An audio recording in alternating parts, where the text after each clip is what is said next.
જાફરાબાદ નગરપાલિકાની ચૂંટણી બાદ પ્રમુખ ઉપપ્રમુખની વરણી કરાઈ। ચૂંટણીમાં 28 બેઠકોમાંથી ભાજપાને 28 બેઠકો મળી હતી।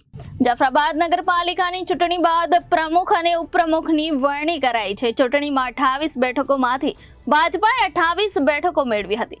જાફરાબાદ નગરપાલિકામાં પ્રમુખ તરીકે રવિનાબેન પ્રફુલભાઈ બારૈયા, ઉપપ્રમુખ તરીકે નીરવભાઈ ઠાકર અને કારોબારી ચેરમેન તરીકે કનૈયાલાલ સોલંકી તેમજ દંડક તરીકે વિનોદભાઈ સોલંકી તેમજ પક્ષના નેતા તરીકે બાલકૃષ્ણભાઈ સોલંકીની વરણી કરાઈ છે। ભાજપા પાર્લામેન્ટરી દ્વારા પ્રમુખ, ઉપપ્રમુખ અને કારોબારી ચેરમેન, દંડક તેમજ પક્ષના નેતાની જાહેરાત કરાયા બાદ આજ રોજ જાફરાબાદ નગરપાલિકા ટાઉન હોલ ખાતે પ્રમુખ અને ઉપપ્રમુખ, કારોબારી, દંડક તેમજ પક્ષના નેતાની વરણી કરવામાં આવી હતી।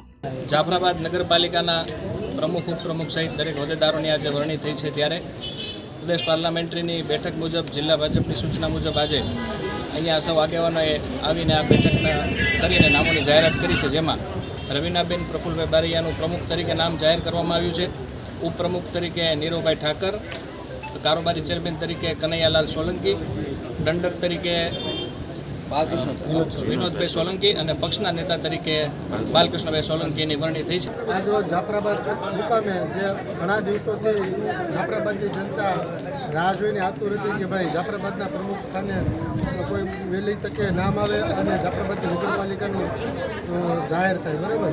ત્યારે માનનીય શ્રી નરેન્દ્રભાઈ મોદીના નેતૃત્વમાં આપણા ગુજરાતના મુખ્યમંત્રી શ્રી ભૂપેન્દ્રભાઈ પટેલ તથા આપણા ગુજરાતના પ્રદેશ પ્રમુખ શ્રી સી.આર. પાટીલ સાહેબ અને તેમજ આપણા અમરેલી જિલ્લાના સાંસદ ભરતભાઈ સુતરિયા અને આપણા જાફરાબાદ રાજુલા વિધાનસભાના 98 વિધાનસભાના લોકડાલીલા એવા ગુજરાતમાં સારું નામ કોની સમજમાં એવા શ્રી હીરાભાઈ સોલંકી, આ બધાના સાથ સહકાર અને આશીર્વાદથી જ્યારે જાફરાબાદ નગરપાલિકા જ્યારે ચૂંટણીવાળા સભ્યોમાં બધાને જ્યારે અભિનંદન પાઠવ્યા હતા ત્યારે પણ લોકો રાહ જોતા હતા। અને ખાસ કરીને મારા ફાધર છે કનુભાઈ ભગવાનભાઈ બારૈયા, જેમના આશીર્વાદ અમારા પરિવાર ઉપર અને જાફરાબાદની જનતા ઉપર હંમેશા માટે રહ્યા છે।